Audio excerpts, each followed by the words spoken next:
Do I have a young man? Do I have a young man ready to pass out some papers for me? Here he comes. We do want to say welcome to everybody. We are glad that you're here. In just a moment, you're going to get the review questions for John chapter 2. Review questions for John chapter 2. You'll get those in just a moment. As I said, we want to say welcome to everybody. We are glad that you are here. This is Up Close with Jesus. Before we go to our class, let me remind you of our online Bible video classes. We have Romans airing every Saturday, repeated on Wednesday. We have Bible investigation 5 nights a week, Monday through Friday. And we got 2 minutes to a better life. This is our doorway class. When you go to Sam's here in town, often you'll see them passing out samples. There's a reason why they pass out samples. They want to get you interested in that product, whatever the product might be. This is our sample. This is an easy way to get people into wanting to look at the Bible. This is just 2 minutes of straight Bible encouragement. Nothing controversial, nothing negative. This is all positive. Let me encourage you to share that. It airs every day, 7 days a week at 7 o'clock in the morning. Share it. Let your friends see it. Hopefully they will be interested, and we can take it from there. We do have family memory passages all this year. Our elders are looking at passages that encourage us to share our faith. This is Up Close with Jesus. We're in lesson number 8. Hopefully you pick those up on the podiums back in the back. We're looking at verses 12 through 25. Jesus at the temple. Let's go ahead and read that. Let's back up to verse 11 and let's read this passage. John 2, verse 11. This beginning of signs. When you see the word signs in the book of John, just automatically think of miracles. This beginning of signs Jesus did in Cana of Galilee and manifest, to make known, to make people aware of, and manifested his glory. Only Jesus could do the things that he did. He manifested his glory, and his disciples believed. In the book of John, faith is always active. It's a word of action. The disciples believed in him. After this, he went down to Capernaum. Capernaum would end up being, you might say, his Galilean headquarters. He spent a lot of time in Capernaum.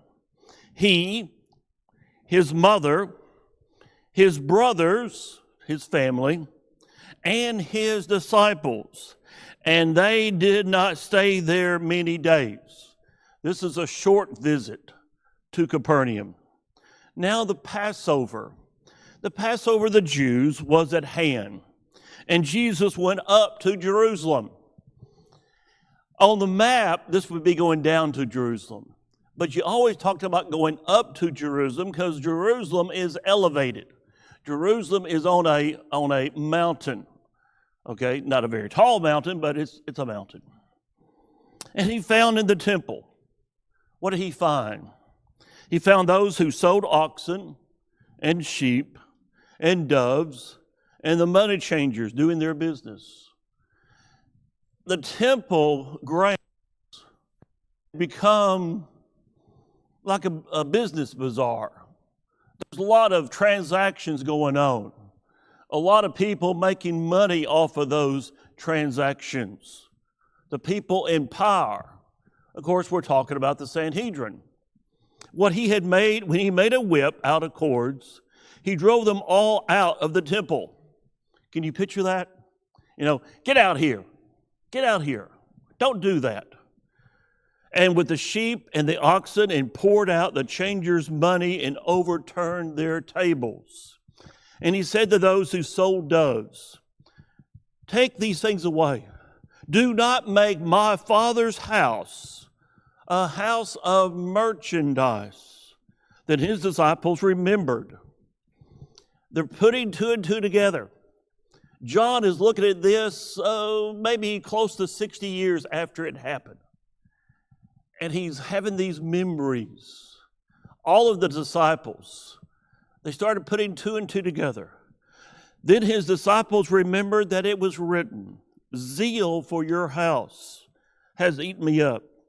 So the Jews answered and said to him, well, what sign, what miracle do you show to us since you do these things? Can you validate what you're doing? Jesus answered and said to them, destroy this temple. When the Jewish leadership heard that, they're thinking the physical temple. They're thinking this temple, this building made out of stones and all is going to be the one he's referring to. Destroy this temple, and in 3 days I will raise it up. Then the Jews said, it has taken 46 years to build this temple, and you will raise it up in 3 days? But he was speaking of the temple of his body. Therefore, when he had risen from the dead, his disciples remembered.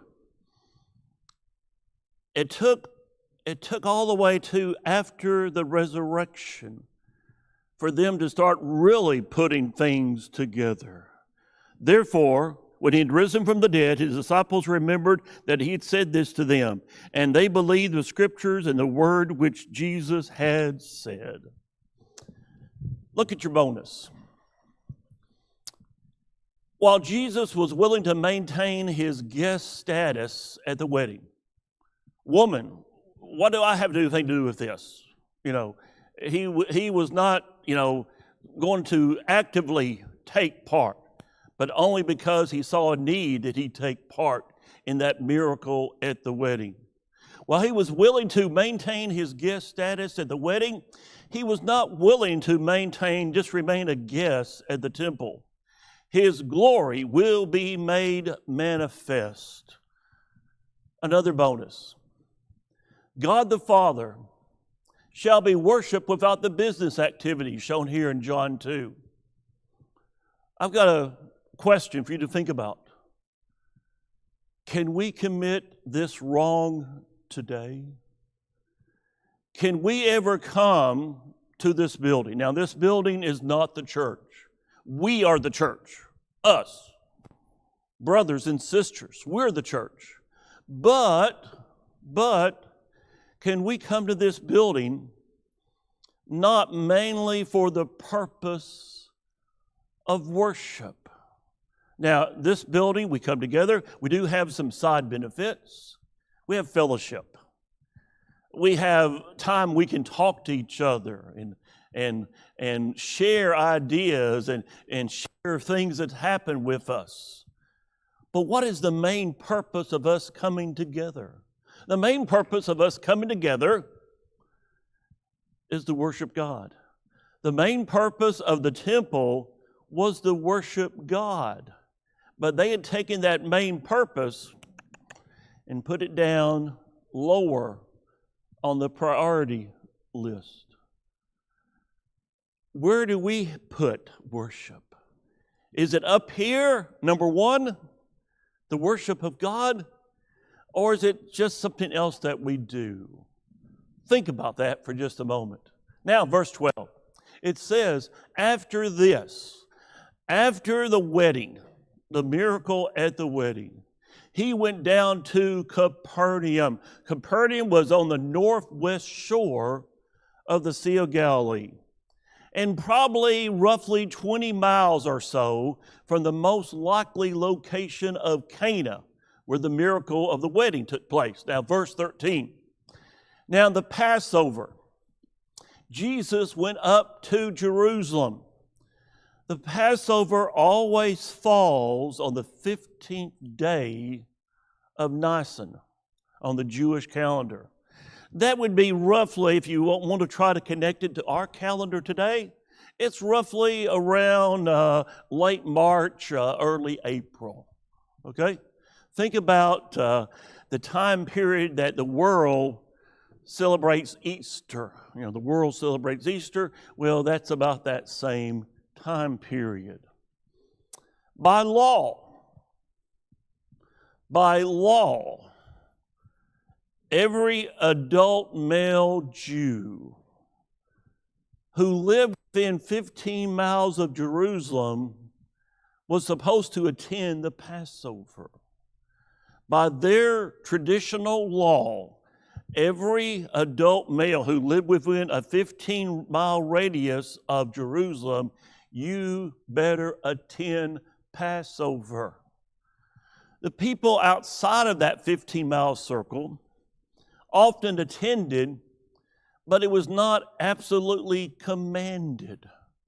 Due to weather that usually occurred during this time, many Jews who had to travel a distance, certainly by boat, would opt to observe Passover at their home. Pentecost, a little bit different. Pentecost, which occurred later after Passover, it occurred during better weather. So even though Passover was considered the greatest Jewish feast day, Pentecost was better attended. And right there you see God's providence. When did the church come into existence? Was it at Passover or was it at Pentecost? Acts chapter 2, it was at Pentecost. So God caused His church to originate when Jerusalem would be packed with the most people. Remember that listing of all different countries in Acts 2? People who were there in Jerusalem to attend Pentecost. When they finally went home, they took the message of Christ with them. You see, God arranged for His church to be started on the day that the city of Jerusalem would be the most packed of any day on the calendar. We call that God's providence. In the other gospel accounts, Matthew, Mark, and Luke, Jesus only goes up to Jerusalem when He was a boy. Remember the story, age 12? And then just before the crucifixion. John, who really, he highlights the ministry of Jesus in Judea, in Jerusalem, much more. John has Jesus going to Jerusalem at least 4 times. When we talk about Jesus having approximately 3.5 years of ministry recorded, it's because of this. It's because of, that should be John chapter 2, not verse 1, but verse 13. So please correct that.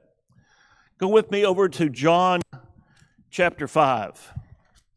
John chapter 5, verse 1. After this, there was a feast. If you look at the oldest manuscripts we have of John 5, it says there was the feast. Remember, Passover was considered to be greatest. It wasn't the best attended, but it was considered to be the greatest. So what feast was this? A lot of Bible scholars say it was Passover. Let's look at John chapter 7, verse 2. Now the Jews' feast of tabernacles was at hand. Okay? Now this is not Passover. I wanted just to mention there is other feast involved. John 10, verse 22. John 10, verse 22. This is another feast. This is the Feast of Dedication. We call it today Hanukkah. So we have a lot of different feast times, and Jesus going up to Jerusalem at these different feast times. Matthew, Mark, and Luke, they put their emphasis on the ministry in Galilee. John puts his focus on the ministry in Judea and primarily in the city of Jerusalem. So here's a question. Why? Why would John want to focus on the Jerusalem ministry? Can you give me any reasons why John focused on the Jerusalem ministry, on the Judean ministry? Well, that's where he's going to be crucified. That's where the church would start. What else? That's a very good answer. What else? Was there a need to just keep on repeating what people already knew? Matthew, Mark, and Luke are called the Synoptic Gospels. The word synoptic means similar. If you read Matthew, Mark, and Luke, they read very similar. Similar events, similar things going on. Why keep on repeating what you already knew? John had the opportunity to give the church an inside look at Jesus the way Matthew, Mark, and Luke had not. What are we calling this class? Up Close with Jesus. John is giving us an up-close look at the Jesus that we wouldn't have if it wasn't for the book of John. For just a moment, think, if we only had Matthew, Mark, and Luke, we would not know all these details about things that happen in the ministry of Jesus. Cindy. 50, maybe even 60 years. Matthew, Mark, and Luke were probably all written before the destruction of Jerusalem. Matthew, Mark, and Luke was probably all written before AD 70. Cindy, that's a very good question. Matthew, Mark, and Luke are written before the destruction of Jerusalem. Most Bible scholars believe that Mark was the first of the 4 Gospels written. And Matthew and Luke use Mark's outline of the ministry to kind of compose their story. Because Matthew, Mark, and Luke all have a different purpose. Matthew, his purpose was to convince Jewish people that Jesus had fulfilled the Old Testament prophecies, that Jesus was the true Messiah. The book of Matthew, the primary audience is Jewish Christians. His primary audience was Jewish Christians. Luke is written to people that were not primarily Jewish. Greek, a lot of Greek Christians. He's reaching out to more of the Greek audience. Mark is written more for the Roman audience. So we have Matthew, primary audience, Jewish. We today are the secondary audience. Mark, primary audience is Roman. We are the secondary audience. Luke, his primary audience was the Greek world. So those 3 books are very connected, very similar, but they have a different audience. John comes about probably 50 to 60 years after these events happen. He's probably writing 20, maybe 25 years or so after Matthew, Mark, and Luke had written their books, and he's given us a whole different look. Which is my favorite of the 4 Gospels? I'll tell you right now, it's John. Because John is written by that disciple whom Jesus loved. And you really get to know Jesus up close because of John. I love the book of John. Verse 14. What did Jesus find in the temple? In the temple, there should have been people preparing to worship. In the temple, there should have been people there preparing to praise God and to think about God. Well, what does he find? He finds a Walmart inside of the temple, inside the temple grounds. He sees all this business activities, the oxen, the sheep, the doves. Now, why would they have oxen, sheep, and doves? These would be sacrificial animals. Because, you might bring your animal to sacrifice, but I'm sorry, Wendell. I see a speck of a blemish right here. This animal isn't good enough to sacrifice. But don't worry. We'll take your animal on trade. Oh, by the way, you're going to need to pay us 2 shekels, 3 shekels on top of that. So we're going to get your animal in trade, and we're going to take 2 or 3 shekels in addition to that. They were making money. And the money changers, you had to pay the temple tax. And what is the temple tax? Every Jewish male over 19 years of age had to pay the annual temple tax. Usually that was paid either on Passover or on Pentecost. What is the annual temple tax? It's 1/2 shekel. This equaled about 2 days' wages. Here's the problem. That's roughly 2 denarius.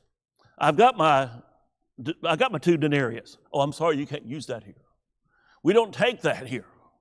You're going to have to convert that money into Jewish money, Hebrew money. You're going to have to convert that 2 denarius into 1/2 shekel. Oh, by the way, it's going to take 3 denarius. We're going to take 3 denarius, but only give you 1/2 shekel to pay your temple tax. The money changers were working for the Jewish Sanhedrin. This was a big money maker. At this time, Jerusalem would have had silver coins from Rome. You had coins from Greece. Tyre and Sidon also minted their own coins, and Palestine minted coins. The tax had to be paid in shekels. Now, this is based, let me tell you right now, this is based, I didn't go back to recalculate this. This number is based on 1990. Back in 1990, I calculated the estimated Passover tax in American money. This number is probably going to be a lot bigger today, okay? But back in 1990, that amount of 1/2 shekels coming in from the people to pay their annual temple tax, that would be roughly $200,000 in U.S. money back in 1990. I'll be honest with you, the year 2025, I have no idea. It's going to be a lot bigger than that, okay? But you see my point. That's a lot of money. What was the purpose of these transactions? Well, we're going to help you worship God. We're going to convert your Greek money, your Roman money, your money from Tyre and Sidon into shekels. We're going to take that animal you have that doesn't pass inspection, and we're going to give you an animal that does pass inspection. And they resold that animal, probably to the next guy who wanted to worship, okay? And so what are they doing? They're violating God's laws concerning fairness, truthfulness, being honest. They were really making a mockery out of worship of God.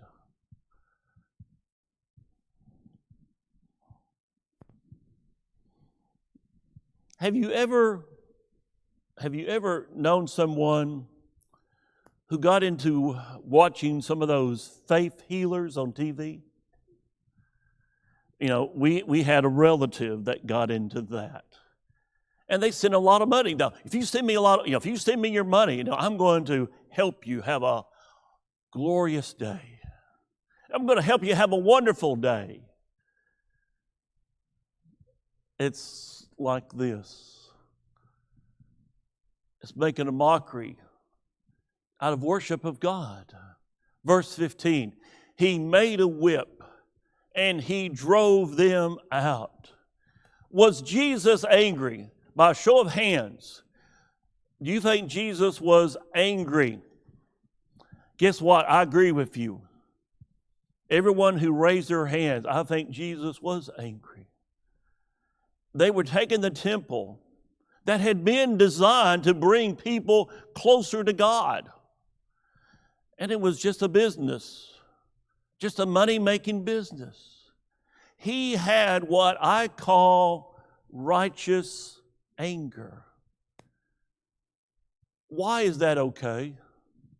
Let's go ahead and look at the next screen. He didn't sin. When you hear about each year the number of babies that are aborted, does that make you a little bit upset? Those precious, innocent babies being aborted? Or how about all the young girls that are trapped into slavery? You know, they put them into, they grab them and all this they do to these girls. Does that make you angry? It should. When you see the world going down the drain as it is, and some of those people that are going down the drain are people that you love, does that make you a little bit angry? It should do. It should make you a little bit angry. We're talking about righteous anger. We're not talking about hatred. That's something totally different. We're not talking about violence. That's something totally different. Righteous anger causes you to act, to try to make the world a better place. Jesus was taking action, and he was trying to make the temple a better place, a place where people could come and just worship the Father. Now, why does the Synoptic Gospels have the cleansing at the end of their book? Simple answer. Jesus did it at least twice. Jesus did it at least twice. He did it at the beginning. He did it at the end. This is something that shouldn't be taking place here. People want to worship God, and you're causing them to, you're building a wall that's causing them not to be able to worship God. Verse 16. Do not make my Father's house a house of merchandise. Matthew has Jesus saying the same words, basically. Mark and also Luke. Worship without reverence is a terrible thing. If we were sitting right here during worship, this is not going to happen. But what if we had a choir back here? Let's say we had a 30 or 40 member choir back here singing the songs. Is that worship for us? No. That's entertainment. That's entertainment. They're singing the songs and we're just sitting here listening. Now, I'm sure the choir would sing a lot better than me. I'm sure the choir would sing a lot better than me. But God is tone deaf. To God, every one of us has a beautiful voice. Doesn't matter if it's like my voice, which is horrible, or if it's like your voice, which is beautiful. Everybody's voice is precious to God. Worship without reverence is a terrible thing. Let's look at some of these passages here. Let's look at, for example, let's look at Hosea. Hosea chapter 8. Hosea chapter 8, verse 13.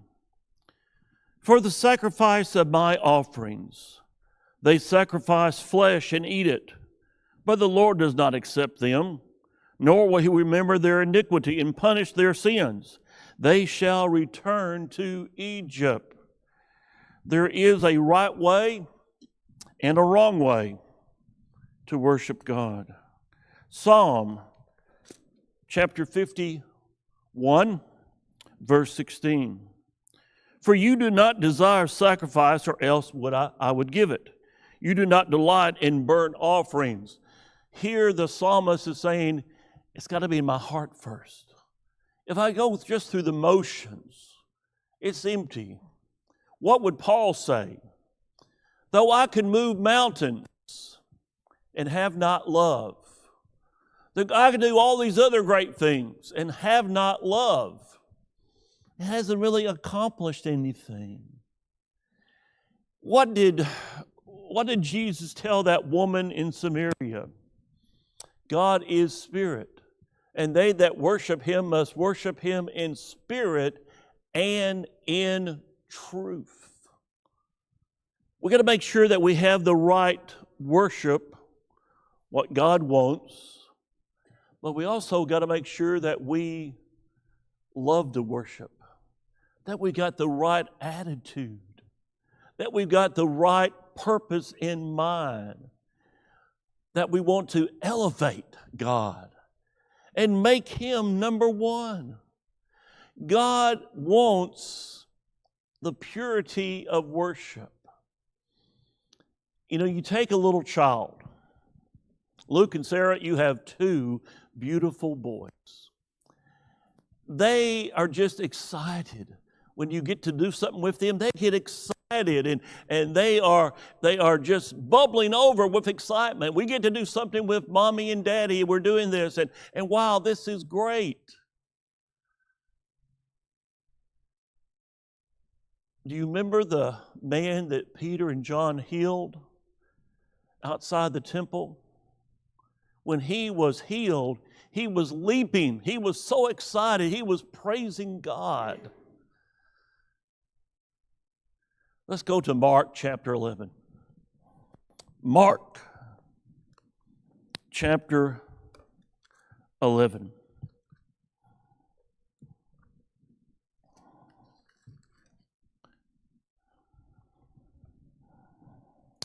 Then he's taught, saying to them, it is not written, my house shall be called a house of prayer for all nations, but you have made it what?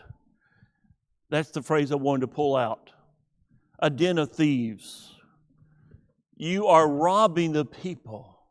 You're robbing the people of their money. You're robbing the people of their sacrificial animals. But more importantly, you're robbing the people of the opportunity to just worship God. Because they want to worship God. And you made this into a business. Yes. That's one of the reasons that people nowadays, they talk about religion, organized religion, because of what they see on TV, when they go somewhere to a denomination, and it's all about money. Yeah. Like we talked about. They would never not have contribution every Right. Sunday. Yeah. You know, Charlie just said something that is so true. If you look at the religious world, there's a lot of sermons, a lot of classes, a lot of teaching on giving. And giving is something important. 1 Corinthians chapter 16, verses 1 and 2. Giving is important. We should give because we're excited. Remember when they were building the tabernacle? Moses had to say, stop bringing so much. We've got more than we can handle here. We got plenty of gold and all to build what we need to build. The people were excited to worship God. If giving is part of worship, and it is this not also part of worship? Is teaching not part of worship? If singing, is singing not part of worship? Is baptism, becoming a Christian, not part of that step that puts you into Christ so you can be part of His family? As I mentioned last week, I've done a lot of lessons on baptism. Because in religious world, people agree on faith. They agree that you got to have faith. They agree that you got to repent, change your life. They leave out often baptism. Baptism becomes an afterthought. But there is that sense of urgency all through the book of Acts. The people who were baptized, they wanted to do it then and there. They didn't want to wait. Cindy. Mega churches, Yes. whatever those are, they actually go to your bank account to look and see what you can give every month.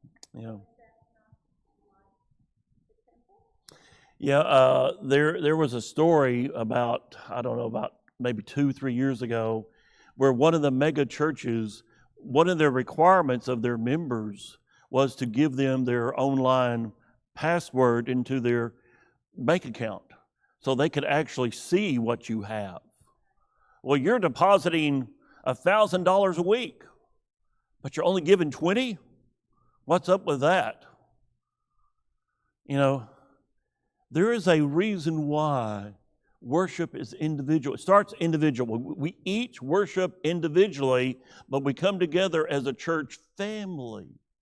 I can't worship for you. I can't take the communion for you. I can't be baptized for you. And you can't be baptized for me. So it starts off on an individual basis. But then as a church family, we come together. And as Cindy is praying, as Cindy is singing, as Cindy is taking the communion, I'm doing the same thing. Just think about this. We have several house churches. You know, they meet in people's homes overseas. We have several house churches that are using this as their class. They do it 1 week behind. This class that we're doing right now will be their class next Sunday. They delay it because they ask me questions. The man who is facilitating, who is showing the video, he will ask me, they'll send me questions. I'll say, okay, here, let me explain this, or let me help you clarify that. So they have an opportunity, the facilitator has an opportunity to see this today, and then he's going to show it to the house church, maybe 5 people, 10 people, 15 people, whatever. He'll show it next Sunday. You know, I send them the outlines that you have.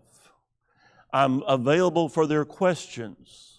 Sometimes we do the questions by email. Some of the times we do the questions by video. You know, they will call me, they will contact me. We are helping them worship. But guess what? I can't worship for them. I can provide the material.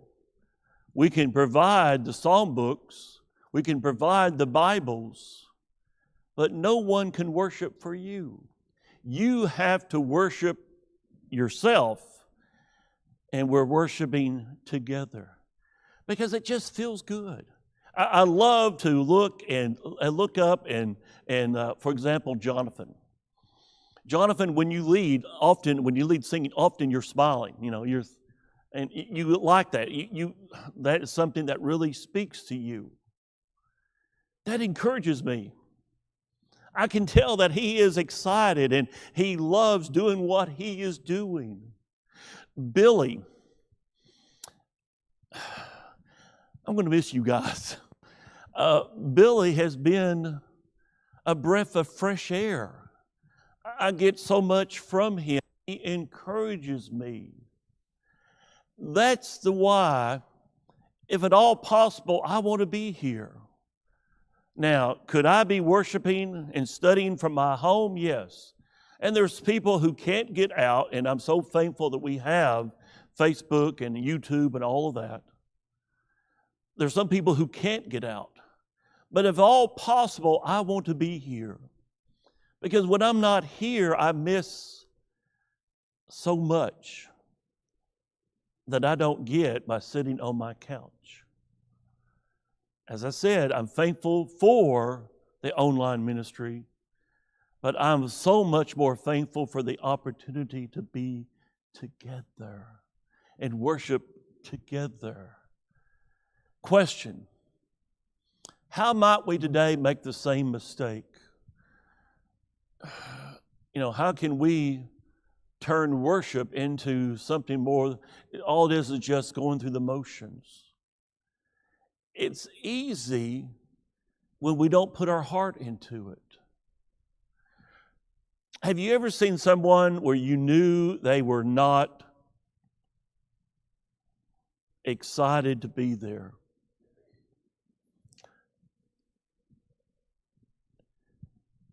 You can tell it on their face. They're not real excited to be there.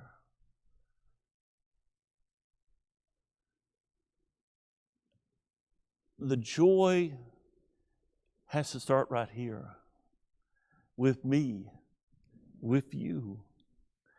It has to be done on an individual basis. That joy has to start, and we build from that. Verse 17. Disciples, remember that it was written, "Zeal for your house has eaten me up." This is a quote from Psalm chapter 69, verse 9. When was the last time you felt such zeal for God? Go back to the day you were baptized. Go back to that very moment you came up out of that water. How did you feel about God? How did you feel about His church? Remember the first time you ever saw your child. That child was born. They bring that child to the mother. You as the dad, you're there. You see that child, and you're so excited. You're so excited. Are you thinking about other things? About ball games or what you got to do Monday at work? Or no, you are in the moment. So excited to be holding that child. So excited to be coming up out of the water as a new Christian. That is zeal. When was the last time you felt such zeal for God? What sign do you show? The leaders, the Jewish leaders, they knew the Old Testament. They didn't practice it correctly, but they knew it. They knew Psalm 69, verse 9. They knew that verse. They wanted proof. They wanted proof of His messianic claim. Okay, show us proof. But guess what? It was never not having the evidence. Because they had the evidence. Remember, they sent Pharisees. They sent scribes up into the Galilee. They sent their spies to spy on Jesus. They saw the miracles. For them, it was just a matter of not believing. John will tell us in John 12 that many of the chief priests believed, but they didn't want to lose their position. So they didn't speak up. It was never not having the evidence. Have you ever went to a magic show? And those magicians, they do things that, wow, how did he do that? You got 5 minutes. If you have any questions, please send it in by text and I'll read it to the class. If you go to YouTube, there are several YouTube channels where people will tell you the secret. Okay, here is this, pick a card, and how do they know that card was going to be there? Well, they show you how they do it. They palm the card. They switched it. They had a deck switch or whatever. Because magic is not real. the things that Jesus did were real. This man healed at the poolside was real. The feeding of the 5,000 was real. It's never for a lack of evidence. It was just a matter of them not wanting to believe, because they were not willing to give up what they had already. Now, we don't have any questions. We're going to start, Lord willing, on verse number 19. We're going to talk about the temple, and we're going to talk about how this is another proof that says Jesus started his ministry in 27 AD, and he was crucified approximately 30 AD. We'll talk about that, Lord willing, next Sunday. Whatever level of love that you think I have for you, Jim, multiply it by 100, and that's just a start. I love you all. Thank you so much. You are dismissed.